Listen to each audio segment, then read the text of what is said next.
Tem dias que os meus passos são mais firmes e melhores que os de ontem.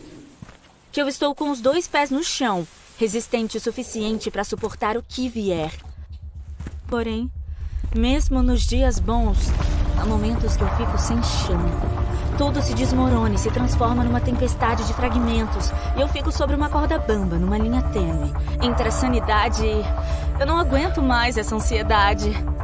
Já é difícil o suficiente ficar por um fio apenas com os meus pensamentos ou com a ameaça de ser devorada pelo buraco imenso embaixo dos meus pés. Focado em tudo, menos no que eu preciso eu despenco, e nem mesmo o chão é capaz de me segurar. Caindo onde justamente eu tentava de toda forma evitar. Não consigo nem descrever minhas emoções. A tristeza me invade e toma conta de mim, ou eu que invado minhas emoções? Não sei diferenciar. Como uma onda, tudo se transforma numa coisa só. Sou engolida pelo mundo, tento respirar fundo, mas meus pulmões estão encharcados de preocupação. Eu não consigo ver mais nada além de oceano. Então, eu me afundo. Mesmo abafando o barulho de todas as coisas que tenho, ainda assim eu não consigo parar de pensar. Será que eu vou sair da... Eu não dou conta de...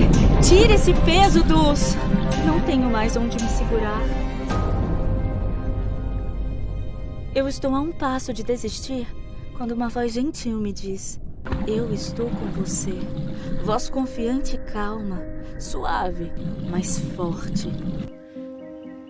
O mesmo Jesus que acalmou os ventos e as ondas se senta comigo em meio à minha tempestade. E no meio dos esforços exagerados, não somos afogados pelos planos que deram errados. Eu posso ver em seus olhos que aqui, com Ele, eu estou segura. Este príncipe da paz me oferece a cura e a calma em meio ao caos. Serenidade na tempestade. Eu quero, mas não sei como lidar com isso. Então, com suas mãos perfuradas por pregos, ele abre meus punhos cerrados e mostra que segurar em nada me deixou cicatrizes. Então Jesus segura minhas mãos machucadas e ele me ensina a aceitar o seu presente. E mesmo com tudo que está acontecendo, eu encontro a resposta para essa ansiedade quando eu olho para ele. Por isso, eu foco nele.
Olá, graça e paz, irmãos e irmãs, que é muito bom estarmos aqui neste momento para juntos colocarmos a nossa vida, o nosso coração diante do nosso Deus, na nossa conexão de oração, que seja um tempo precioso, aonde juntos possamos derramar a nossa vida e o nosso coração diante do nosso Deus. Você é bem-vindo a este momento de reflexão e de oração diante do nosso Deus. Eu convido você a se preparar para este momento, reservar esses próximos minutos para que juntos a gente venha a desacelerar um pouquinho e a voltar o nosso coração e a nossa mente para o Senhor.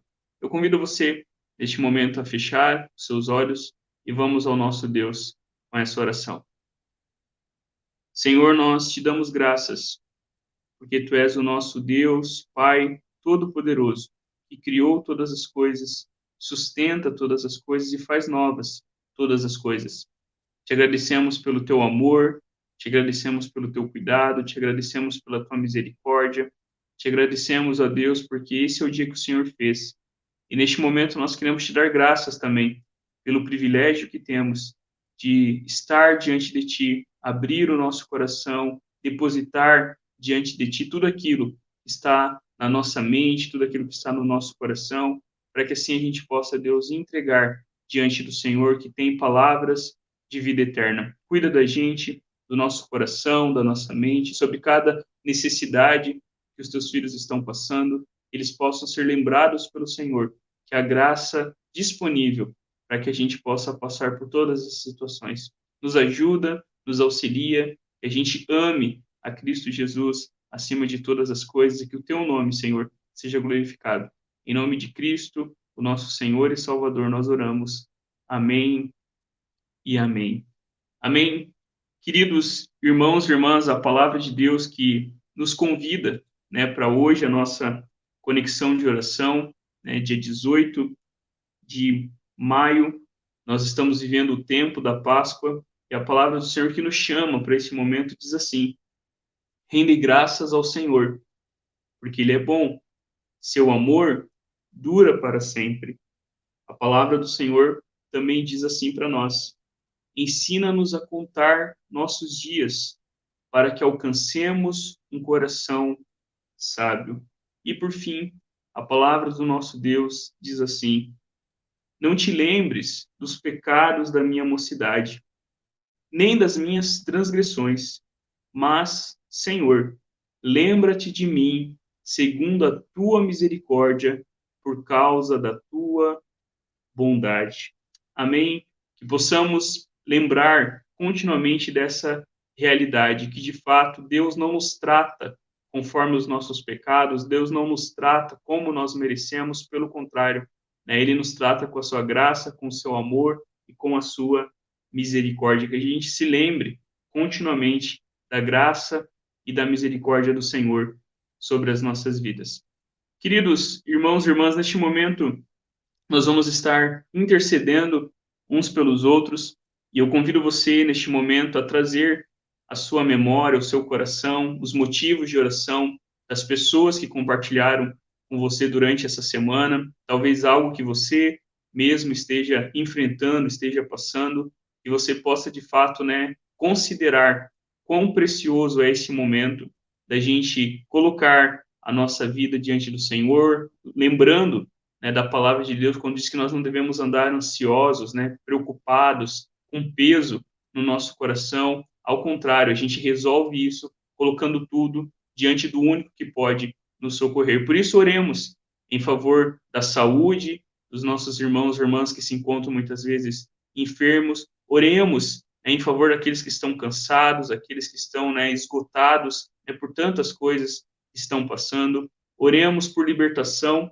né, aqueles que estão percorrendo caminhos tortuosos, que Deus, em sua graça, estenda a sua mão e traga essas pessoas à razão e ao eterno caminho que é Cristo Jesus. Oremos pelas necessidades da nossa casa, da nossa família, seja no âmbito financeiro, seja nos relacionamentos, né, seja no que for, que neste momento eu e você possamos colocar a nossa vida, o nosso coração diante do nosso Deus. Lembre-se dos irmãos e irmãs que continuamente nós temos orado, pedindo assim que Deus, em sua infinita graça e misericórdia, tenha compaixão e intervenha com o seu braço forte sobre nós.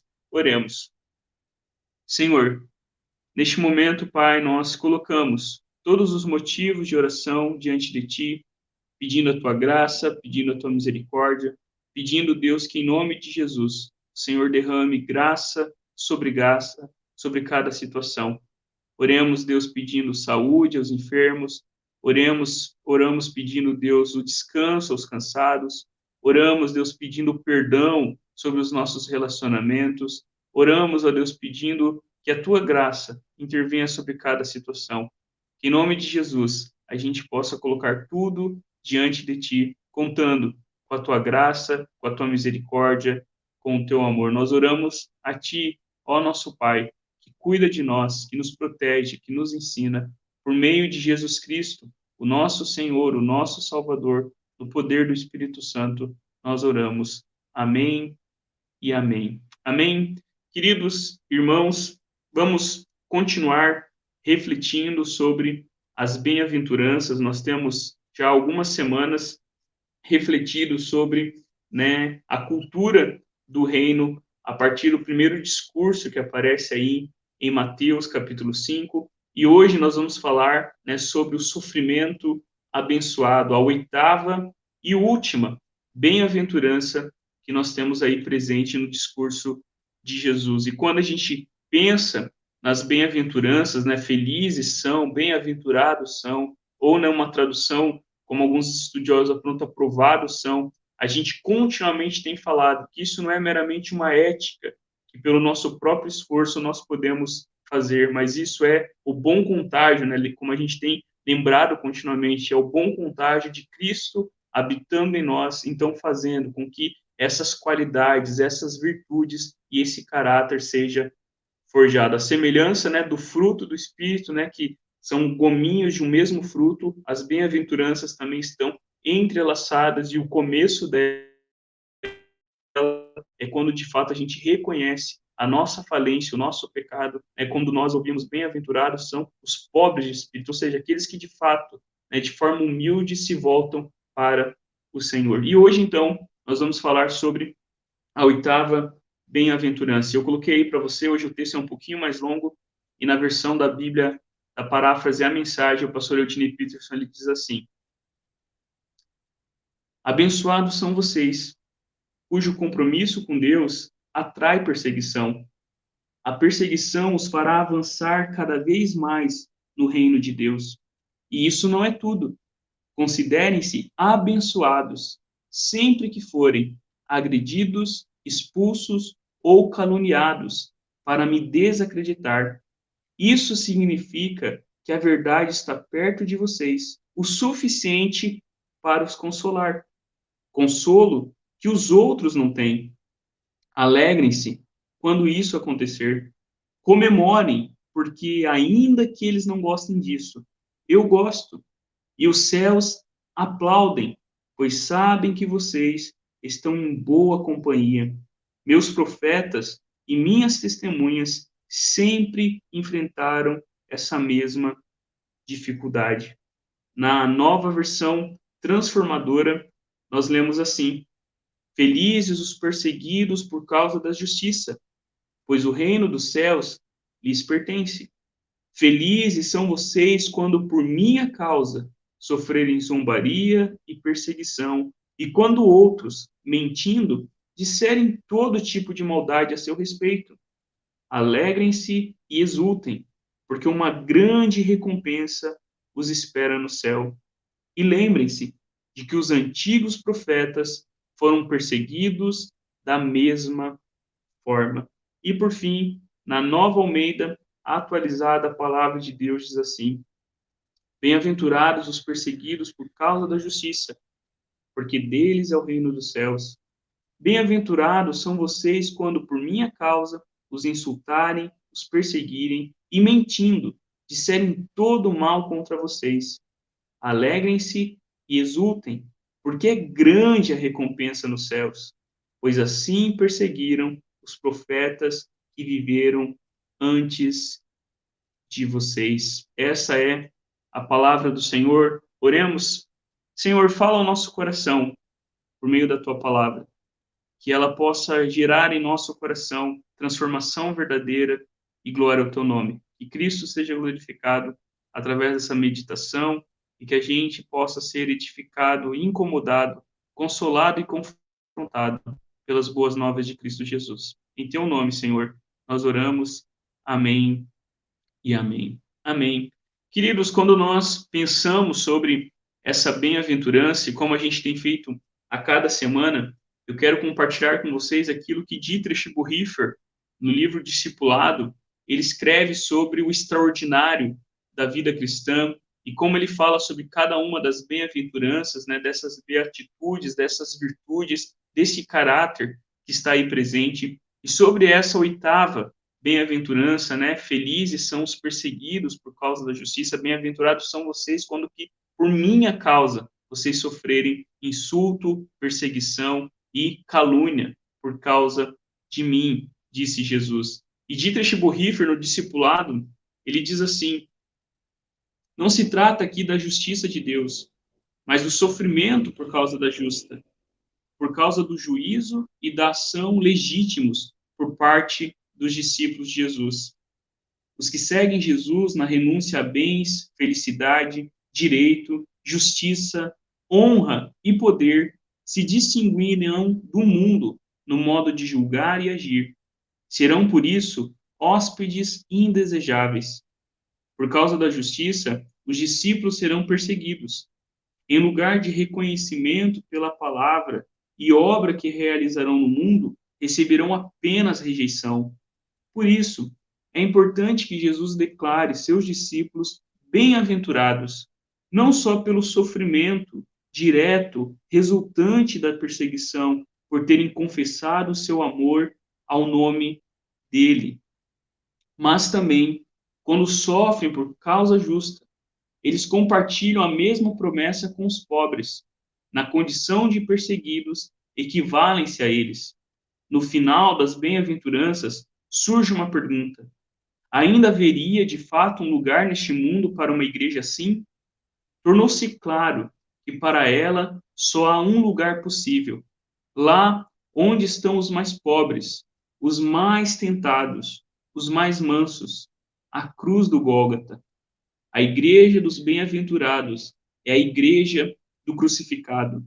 Com ele, tudo perdeu e, ao mesmo tempo, tudo encontrou. A partir da cruz, tudo consiste em bem-aventurados, bem-aventurados. Agora Jesus fala apenas aos que podem entendê-lo, seus discípulos.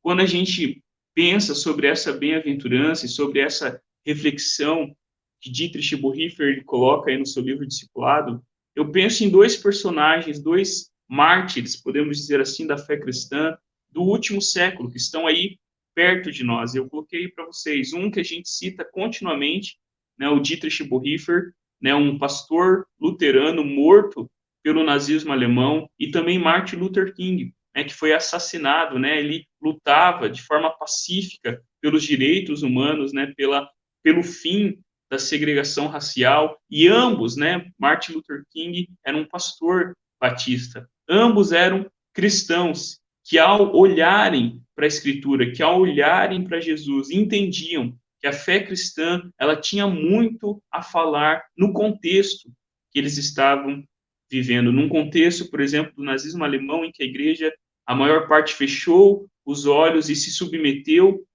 ao nazismo alemão. Da mesma forma, né, nos Estados Unidos, um país tido como protestante e vivendo, né, em oposição àquilo que a palavra de Deus diz. Esses homens foram martirizados, foram mortos, foram perseguidos por causa da justiça, por causa da fé que eles nutriam em Jesus Cristo, dizendo, né, que Jesus era, de fato, o único rei da igreja, o único cabeça da igreja, dizendo, né, que Deus criou homens e mulheres, todos iguais, e que o sonho, né, como Martin Luther King coloca no seu, né, emblemático discurso, né, ele tinha um sonho de que os seus filhos pequenos estariam de mãos dadas com outras crianças brancas e todos estariam, né, cantando e se alegrando naquele lugar. Né? Essa visão que esses homens tinham era baseada naquilo que eles tinham em Cristo Jesus, naquilo que o Evangelho de Deus propõe para cada um de nós. E quando a gente considera ao longo da história, né, bíblica e ao longo da história da igreja, homens e mulheres foram perseguidos, e não só perseguidos, mas ainda são perseguidos. E um outro dado que eu coloquei para vocês, uma outra informação, é a gente pensar, talvez a gente quase nunca pensa sobre isso, né, no nosso conforto, né, da igreja evangélica brasileira, mas hoje existem, né, uma lista mundial de perseguição. Né? Existem países que perseguem os cristãos, que perseguem os evangélicos, que perseguem aqueles que têm fé em Jesus Cristo. Ali na lista, por exemplo, entre os 3 primeiros países está o Afeganistão, a Coreia do Norte e também a Somália. Uma lista, né, com vários países, né, se eu não me engano, são 50 países aí na lista, apontando exatamente para essa realidade. Hoje, No século XXI, essa é uma informação, né, do Ministério Portas Abertas, que trabalha, né, com a igreja em situação de perseguição. E hoje, nesse exato momento que nós estamos aqui, em um país livre, né, participando deste momento de reflexão, né, do outro lado do mundo e até aqui mesmo na América, existem pessoas sendo perseguidas por causa da fé em Jesus Cristo. Quando a gente considera isso, isso deveria levar a gente, né, a ter uma fé mais forjada, mais consistente, né, uma fé madura, porque existem irmãos e irmãs que estão, né, perdendo tudo por amor a Jesus Cristo. E qualquer dor de barriga na gente já impede a gente de, por exemplo, estar em comunhão, servir o irmão e assim por diante. Enquanto a gente pensa, então, sobre essa bem-aventurança, a primeira coisa que eu queria lembrar dos irmãos e as irmãs é que quando nós somos discípulos de Jesus, nós temos que esperar uma coisa: espere oposição. O texto diz: bem-aventurados os perseguidos por causa da justiça, porque deles é o reino dos céus. Quando a gente reflete sobre as bem-aventuranças, a gente já tem falado que esse significado bem-aventurados, né? E entre eles, né? Algumas traduções são felizes, algumas são abençoados, mas a ideia realmente é que são aprovados. Quem são os aprovados por Deus? Quem são aqueles que têm o favor de Deus? Quem são aqueles que têm Deus sorrindo para esse grupo? Não são os orgulhosos, não são, né, aqueles que fazem vista grossa com o seu pecado e com a situação do mundo. Não são aqueles que tentam na força do braço. Não são aqueles que tentam fazer e promover uma autojustiça. Não são aqueles que promovem a guerra, mas sim são aqueles que são humildes, como a gente tem visto, aqueles que choram por causa do seu pecado e por causa da situação em que o mundo se encontra. São aqueles que anseiam pela justiça de Deus correndo como um rio, são aqueles que têm um coração puro, sincero, transparente diante de Deus, são aqueles que promovem a paz por seguirem o príncipe da paz. Então, quando a gente reflete sobre as bem-aventuranças, essa palavra, né, bem-aventurados, aponta exatamente para isso, aqueles que são aprovados por Deus, porque o que está em jogo aí, né, o ponto central disso é a felicidade, é o caminho da felicidade segundo o próprio Jesus. E essa bem-aventurança que Jesus coloca aí envolve perseguição.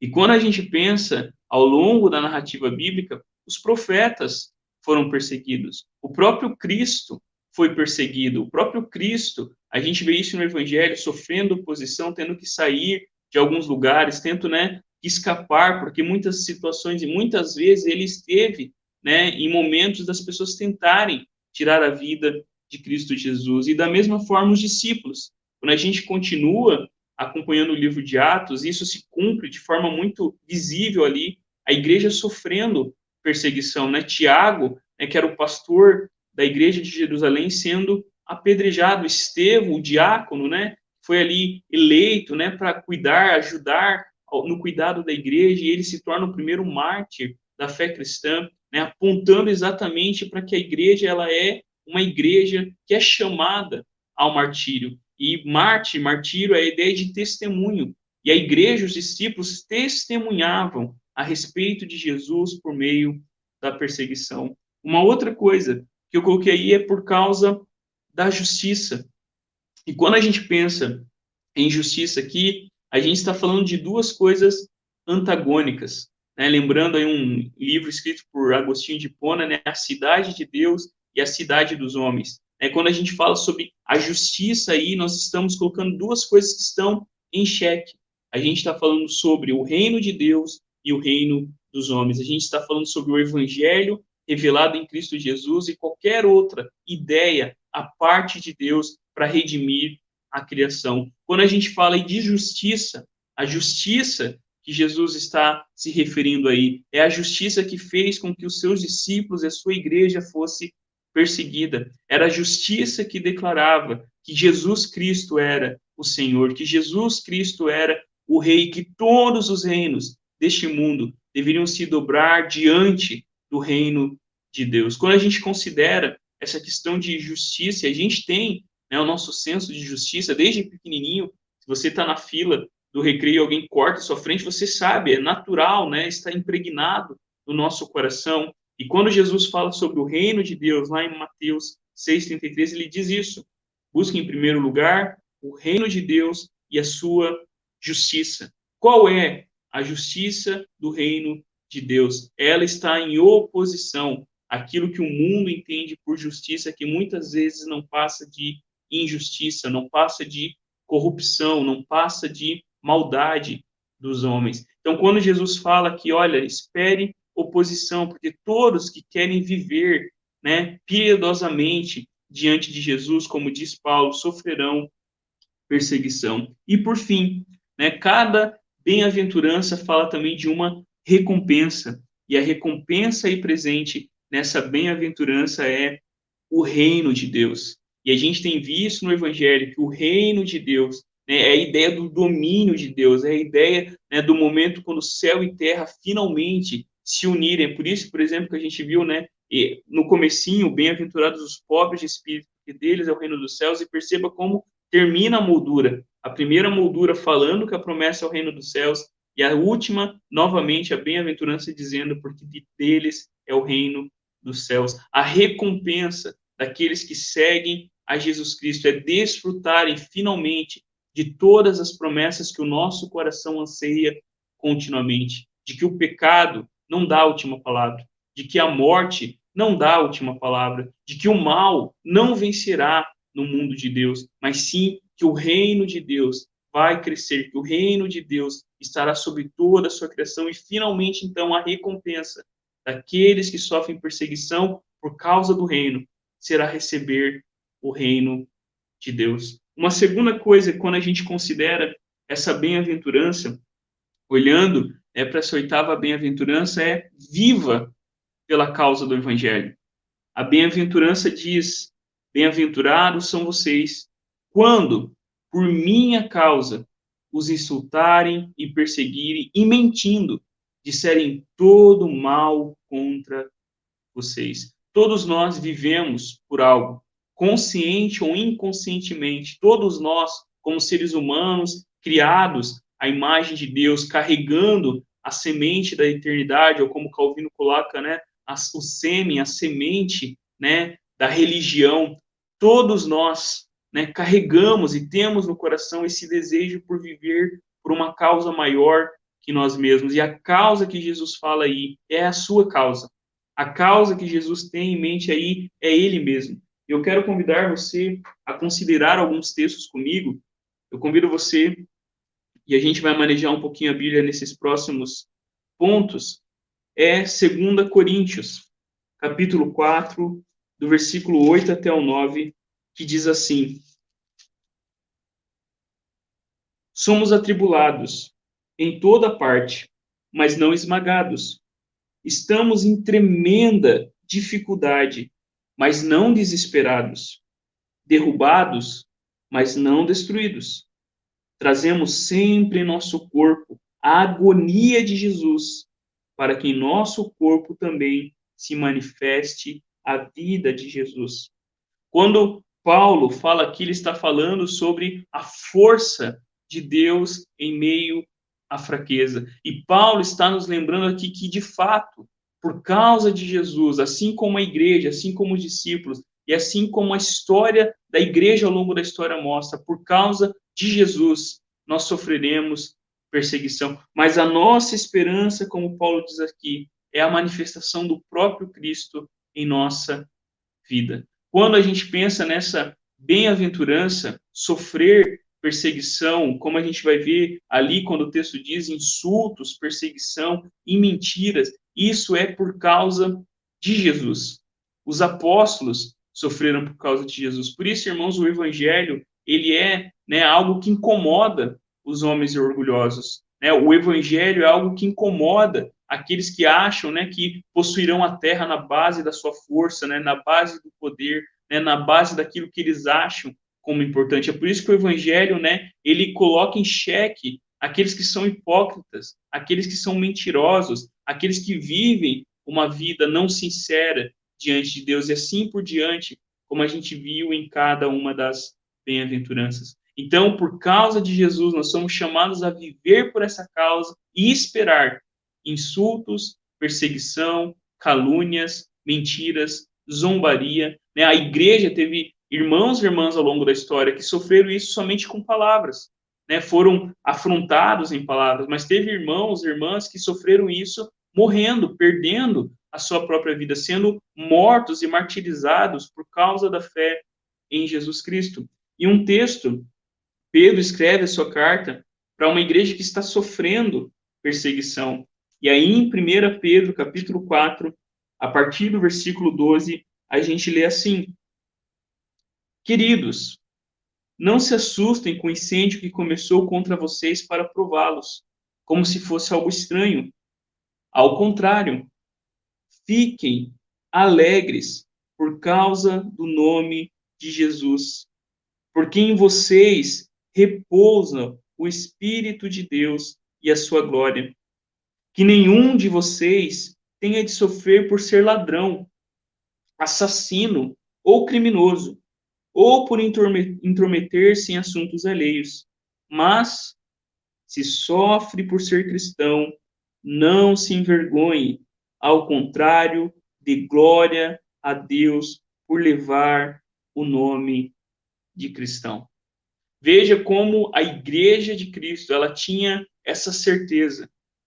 Dê glória a Deus, louve a Deus por sofrer perseguição. Se somos insultados, zombados, caluniados, se levantam mentiras contra nós, mas lembre-se, por causa de Jesus, isso é motivo de alegria e de gratidão. Se nós sofremos, ainda que seja uma perseguição velada, ou se nós acabamos nos colocando em situações que nos prejudicam por causa do nome de Jesus, isso é motivo de alegria. Um outro texto que faz a gente considerar isso que Jesus está falando é 2 Coríntios, novamente, capítulo 12. Nessa carta, Paulo ele abre o seu coração diante do sofrimento que ele estava tendo em várias situações. E aí, no capítulo 12, versículo 10, o apóstolo Paulo ele diz assim: Por isso, veja bem, eu me alegro nas fraquezas, nas humilhações, nas necessidades, nas perseguições, nas angústias por causa de Cristo. Pois quando sou fraco, então é que sou forte. Veja como que Paulo ele vai na contramão de talvez a teologia triunfalista, a teologia que está em voga hoje em dia tão fortemente. Paulo ele se alegra não quando está forte, mas nas fraquezas. Porque é na fraqueza, é na humilhação, é na necessidade, é na perseguição que a gente percebe a nossa necessidade de Cristo.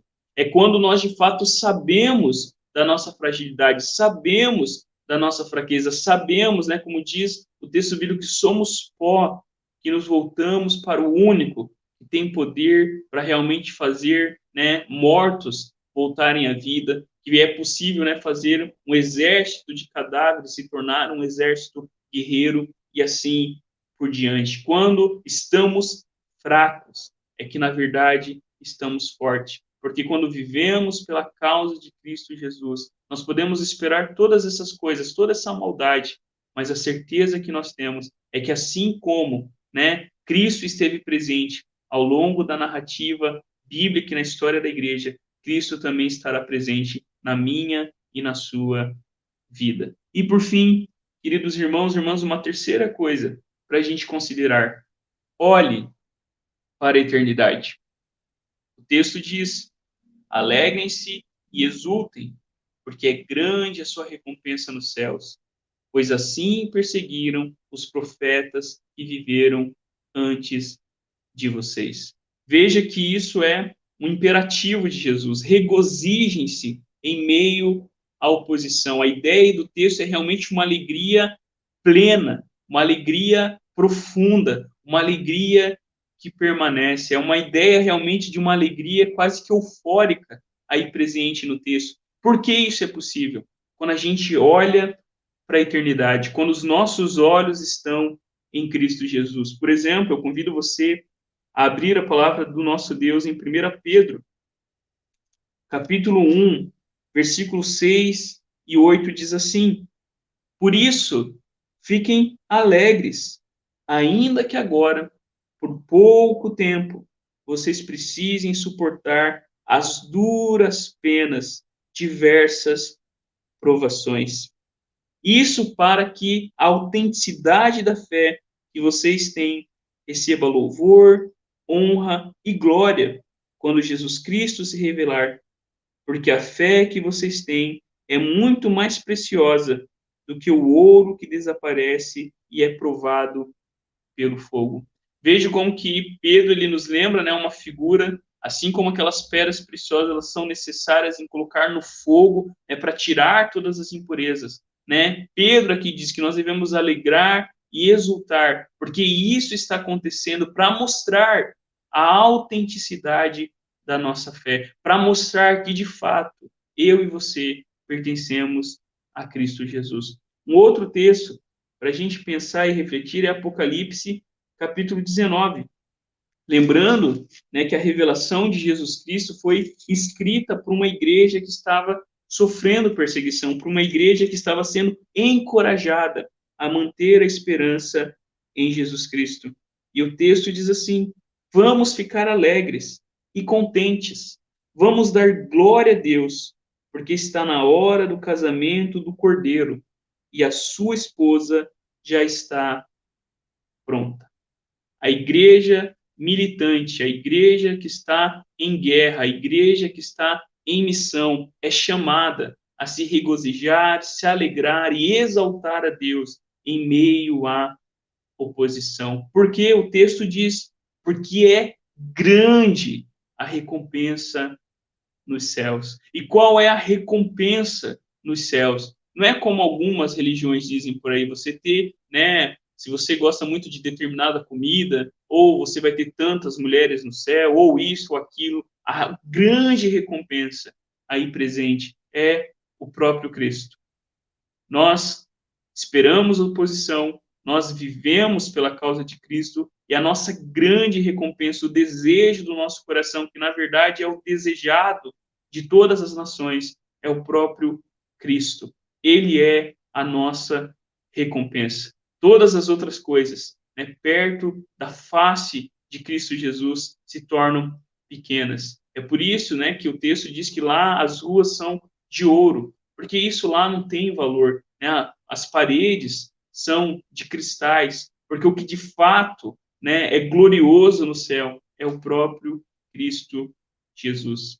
E Jesus termina encorajando, né, falando que eles não estão sozinhos, pois assim perseguiram os profetas que viveram antes de vocês. E aí a gente tem então o testemunho dos antigos. A gente é lembrado, irmãos e irmãs, que nós não estamos sozinhos, que ao longo, né, de toda a história, Deus esteve presente no meio do seu povo, mesmo em meio à intensa perseguição, seja perseguição externa, seja conflitos internos, seja a situação que fosse, Deus estava à frente do seu povo. Aí no Evangelho de Marcos, capítulo 12, do versículo 1 ao 12, eu convido você a abrir comigo, é a parábola que Jesus conta dos trabalhadores da vinha, os trabalhadores maus da vinha.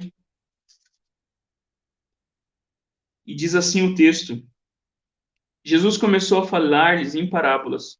Um homem plantou uma vinha, cercou-a com muro, fez um tanque para espremer as uvas e construiu uma torre de vigia. Em seguida, arrendou a vinha para alguns agricultores e partiu para o estrangeiro. No tempo oportuno, enviou um servo aos agricultores para que recebesse uma parte do fruto da vinha.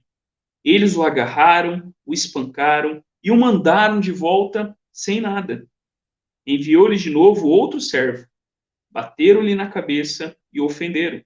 Enviou ainda outro, e a esse mataram. Enviou muitos outros. Bateram uns, mataram outros. Mas ele ainda tinha alguém, o filho amado. Enviou por último a eles, dizendo: respeitarão meu filho. Mas aqueles agricultores disseram entre si: este é o herdeiro, vamos matá-lo e a herança ficará para nós. E o pegaram, mataram e o jogaram para fora da vinha. O que fará então o dono da vinha? Virá, destruirá os agricultores e dará a vinha para outros. Vocês ainda não leram aquele texto da Escritura? A pedra que os construtores rejeitaram tornou-se a pedra angular. Isso é obra do Senhor e é maravilha aos nossos olhos. Eles tentaram prender Jesus, porque entenderam que Jesus tinha contado a parábola contra eles, mas tinham medo da multidão e, deixando-o, foram embora. Quando a gente considera essa parábola que Jesus está contando aqui, é uma parábola real daquilo que estava acontecendo. E esses textos bíblicos que eu coloquei aí são profetas em situação de perigo. Aí em 2 Crônicas, por exemplo, a gente vê o profeta Zacarias em perigo, porque ele estava falando o oráculo de Deus, o juízo de Deus, e o sacerdote não quis isso, prendeu ele. Ali em Neemias, também a gente vê Neemias falando ao povo, dizendo, olha, os antigos endureceram o coração, eles mataram os profetas. E ali em Jeremias, a gente vê o próprio profeta, né, sendo preso, né, por causa que ele estava entregando o juízo de Deus. Quando a gente considera isso que os profetas passaram, essa parábola que Jesus conta aqui, a gente é chamado, irmãos e irmãs, a olhar para a eternidade, a considerar tudo à luz da eternidade, sabendo que todas as coisas deste mundo, a fama, o poder, o dinheiro, o prazer e tantas coisas, se estão, né, fora da causa de Cristo, estão, né, não considerando a eternidade, essas coisas se tornam em vão. Mas quando a gente olha para a eternidade e entende que homens e mulheres ao longo da história, né, como C.S. Lewis coloca, aqueles que mais fizeram neste mundo foi porque tinham seus olhos na eternidade. Quanto mais os nossos olhos estiverem na eternidade, mais fincados os nossos pés estarão neste mundo para trabalhar e servir a Deus, para que assim, né, servir a Deus com alegria, exultar no meio de tantas coisas, porque o que nós consideramos é a eternidade. Queridos, eu quero terminar com algumas considerações. A primeira consideração que eu quero compartilhar com vocês é: precisamos considerar por quem sofremos e por que sofremos. Às vezes a gente pensa que o sofrimento em si é algo, né, que redime, ou nós sempre estamos sofrendo, né, por motivos santos, vamos dizer assim, mas muitas vezes a gente sofre por pecado, muitas vezes a gente sofre por não considerar a vontade de Deus. Muitas vezes eu estou, por exemplo, num caos na minha vida financeira, estou sofrendo, né, achando que isso é vontade de Deus, mas muitas vezes eu não paro, né, de colocar um limite no uso do cartão de crédito. Muitas vezes a gente sofre não pela causa de Cristo, não por motivos santos e piedosos, mas muitas vezes pelo pecado do nosso próprio coração. Muitas vezes as dificuldades que a gente enfrenta é por não considerar a vontade de Deus, é por não, de fato, buscar a presença de Deus em algumas situações. Uma segunda, precisamos considerar que sofrer por Cristo é uma honra. A gente precisa continuamente ouvir o testemunho de irmãos e irmãs que sofrem e até perdem a sua vida, a sua família, né, perdem os seus direitos por causa de Cristo. Num tempo como o nosso, cada vez mais, né, de crentes enjoados, né, de crentes que qualquer coisa, né, já faz com que a pessoa vire o nariz. A gente é chamado a considerar sofrer por Cristo. Por Cristo é uma honra. Uma terceira, precisamos considerar o que Cristo suportou por nós. Ele sim, né, sofreu o escárnio maior, a perseguição maior, a mentira maior. Né? Ele, o Deus Santo, né, sofreu tudo isso por amor de nós. A gente precisa continuamente considerar o sofrimento que Cristo suportou por cada um de nós. Uma quarta, considere que o nosso sofrimento aqui é leve e momentâneo comparado à luz da eternidade. É isso que Paulo diz. Olha, irmãos, isso que a gente está vivendo, né, é leve e momentâneo comparado ao peso da glória que virá sobre nós. Diante do sofrimento, diante das lutas, diante das circunstâncias, lembre-se continuamente disso.